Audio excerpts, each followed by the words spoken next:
Hi everybody and welcome to Heel Heat. My name is George Coles, and on this episode we're going to do a How I Would Have Booked. Technically, this is going to be for a future event because it hasn't happened yet, and it may never happen, but this is how I would book that. Now, it's been a little while since I've done one of these, so I'll just give you a little bit of a refresher. Generally, we go back into history and pick something that happened that didn't turn out so good and see if I can improve it. This is something that hasn't happened yet. I'm going to be predicting something for the future. So if it does happen, maybe we come back to this video, see if my version was better than what happens. And as you may have guessed by clicking on the thumbnail, this is how I would book CM Punk's WWE return. Now, if you're not under a rock and you pay any attention to wrestling news over the last few weeks, you will have known that CM Punk has been fired by AEW. I don't know if there's a no-compete clause. None of the reporters seem to know if there is or isn't, if there's a 90-day, a 30-day. I'm going to say there's not for the sake of this video.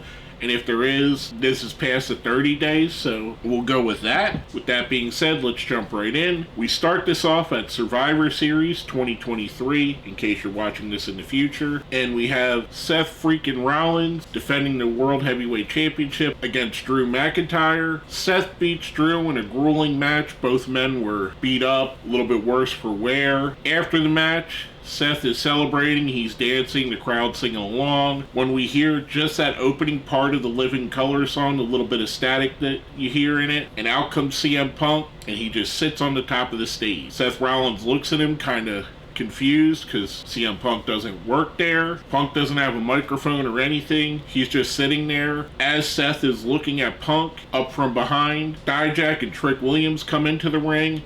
They attack and beat down Seth Rollins. Then we still see Punk sitting cross-legged on the top of the ramp when Damian Priest starts running down to the ring with the briefcase. So Priest cashes in, beats Seth Rollins, wins the World Championship. They cut back to CM Punk, who stands up and just walks away. And we go off the air for Survivor Series with a lot of questions. Is Punk helping the Judgment Day? Is he helping just Priest? Why is Dijak and Trick Williams there? Who are they aligned with? That leads us right into Raw on Monday, which opens up with CM Punk sitting in the ring. We see a bunch of security run down because Punk doesn't work for the company. Rollins comes running down, but when he gets to the ring, Punk stands up. As he stands up, Rollins pushes him. Punk puts him in a headlock. Get the call back. As Punk has him in a headlock, two guys run through the security from out of the crowd. It's Dijak and Trick Williams again. They all start beating down Seth. They start throwing the security around, and then Sami Zayn and Kevin Owens come running down.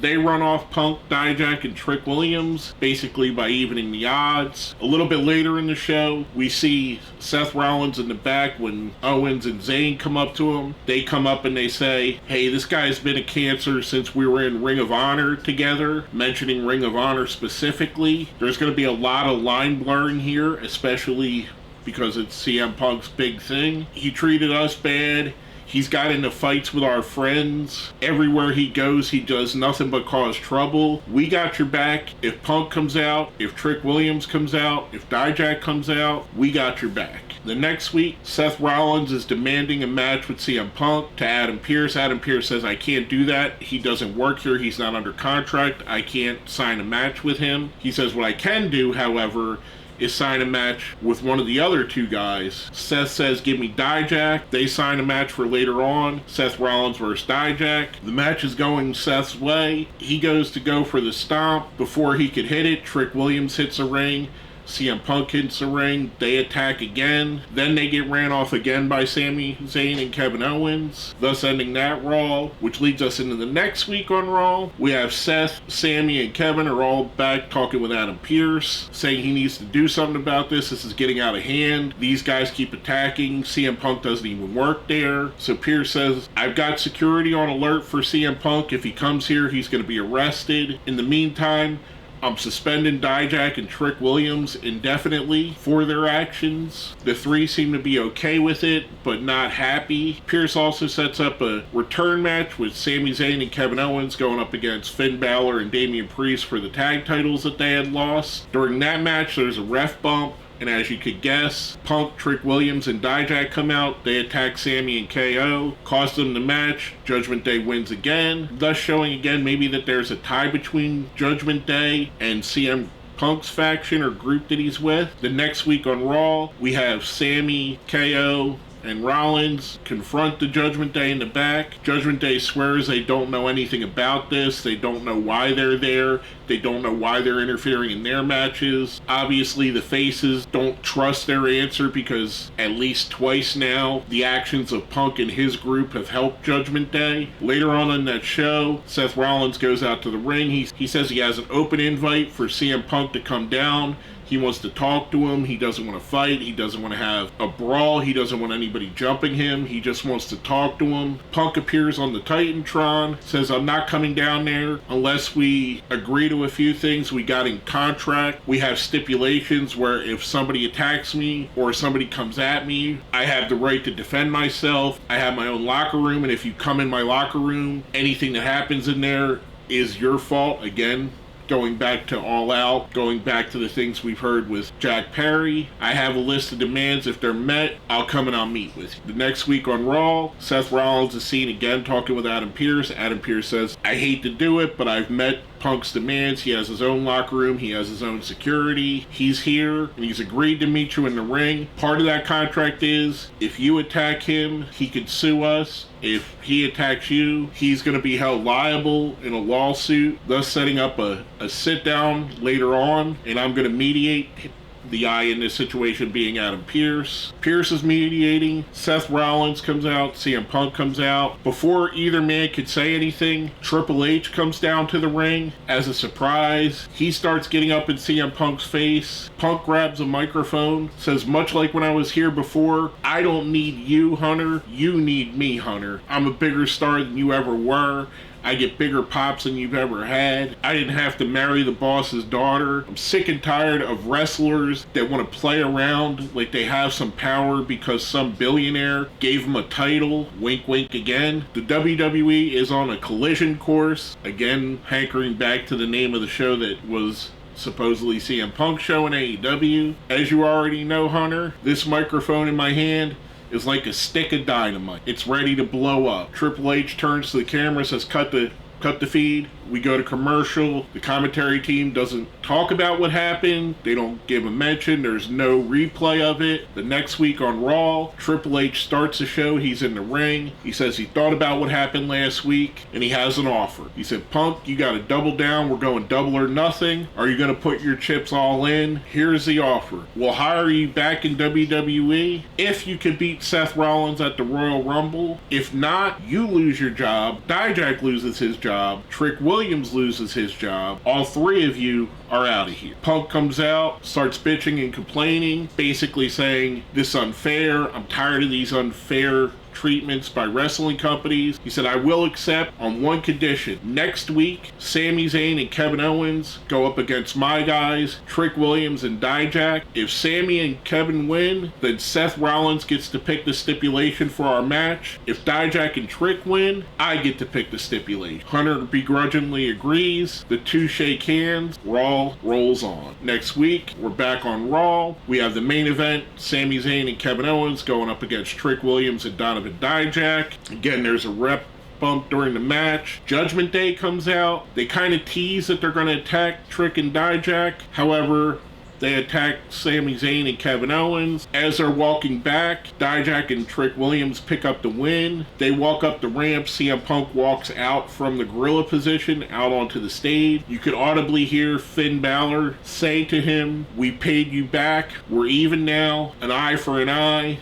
We're done with this. We don't want any part of it. They go away, thus showing that there was an agreement at some point, that Judgment Day had helped get them there. In return, they helped Damian Priest win the championship, and then help Priest and Balor retain the tag titles. That leads us into the last week before the Royal Rumble pay-per-view. CM Punk comes out and he says, I've made my decision. We're going to have a steel cage match. You guys are complaining that the only way that I'm getting the upper hand on Rollins is because of Trick and Dijak. We're going to put it in the cage. It's going to be 1 one. He says, and later tonight, we're going to have one of those famous Monday Night Raw contract signings, except for one different. I want a guarantee from Hunter that there's a no touching clause or I automatically win. We go to the main event, which is going to be the contract signing. Triple H is in the ring. He says, I've agreed. I do think it's fair. Seth, if you touch CM Punk, the match is off. He automatically wins. Punk, if you touch Seth, you lose your match and your opportunity to win a contract back. Seth being already in the ring, CM Punk comes out. They both sign up on the contract. CM Punk has some words for Seth Rollins. Ends it with, Seth, I brought you in here, and you think that you're the king of the jungle, but to me, you're just a boy. Before CM Punk could leave the ring, after he signed the contract, Triple H said, hold on, Punk, there's one more thing. You didn't read the contract too clearly. And Punk goes, what do you mean? Has a confused look on his face. Says, well, if you see here, you get your cage match, but there's going to be a special guest referee. And Punk looks pissed. The special guest referee is me. We go off the air with Punk throwing a temper tantrum, throwing chairs around, Seth Rollins pointing and laughing as he dances up the stage with his music playing, Triple H walking right by Seth. That brings us right to the Royal Rumble. We get into the match. Punk and Rollins are going at it. There's a lot of ebbs and flows. Trick and Dijak come out. They get ran off by Sammy and Kevin again. They fight off to the back, so we're led with just Punk and Rollins. They're going back and forth. Seth starts to get the upper hand. Punk is on all fours. Seth takes a run. Looks like he's about to go in for the stomp. Triple H kicks him in the chest. Hits the pedigree. Punk looks a little bit confused. Rolls him over. Pins Seth Rollins. Thus winning the contract. Afterwards, we see Punk and Triple H laughing, shaking hands, hugging each other. At the end of Royal Rumble, Michael Cole is going ballistic on commentary. How could Hunter do this? He brought the cancer back. The cancer's back with us. That leads us to the Monday Night Raw after that, which I believe these are on Saturday. I keep wanting to say the next day, but they seem to be going with Saturday for their premium live events. On Raw, again, we're open with Triple H. Triple H says, I'm going to explain why I did what I did. Seth Rollins, you were my guy. You were the guy I handpicked to run this company. You were the guy that I wanted to be on all the programs, all the cups, all the t-shirts, harkening back to the pipe bomb. But what you've become is a joke. You've taken everything I've given you and you've made yourself a clown. For that, your reign needed to end. I needed to inject it with a dose of poison. Harkening all the way back to when Vince McMahon brought in the NWO, said the one man that can make the show fresh, the one man that I hate more than anybody else, but he's going to bring the best out of you, Seth Rollins, and bring you back to where you need to be. I've signed CM Punk. Thus ending that part of it, bringing back CM Punk. CM Punk is now signed officially with the WWE, even though we know as wrestling fans he would have been signed the whole time. Triple H gets to morph back into the best version of him, which is the heel authority character. CM Punk is a heel, which he's probably going to be to most of the WWE fans. We have interesting matchups being set up. We could go with Seth Rollins versus Punk all the way to WrestleMania. We've got a call up with Trick Williams and Dijak as CM Punk's stablemates. Maybe they even do a play off the NWO since they're the poison that was injected in. I wouldn't give them the NWO because we all know when you do a new version of something, it doesn't ever really work. Although the new LWO is working decent. Now we have a new star, a new big heel on Raw, person to throw at Cody Rhodes when Cody Rhodes probably eventually beats Roman Reigns at WrestleMania 40. And basically, that's how I would bring CM Punk back. I would bring him back in this way, build him up right where he needs to be. Hell, I'd even give him the main event of night one of WrestleMania because we all know that that was a goal he wanted. And maybe one of the few reasons he would go back to WWE, other than obviously sticking it to AEW. But let me know what you think. Did you like my idea? Did you not like it? Do you think I should have took a turn somewhere else? Do you maybe think that CM Punk should be brought in as a face instead of a heel? Let me know down here in the comments. While you're there, smash that like button, share the video, subscribe if you haven't. If you see where it says join, that's how you become a channel member. Becoming a channel member definitely helps me out. With that being said, my name is George Coles, and this has been an episode of How I Would Have Booked.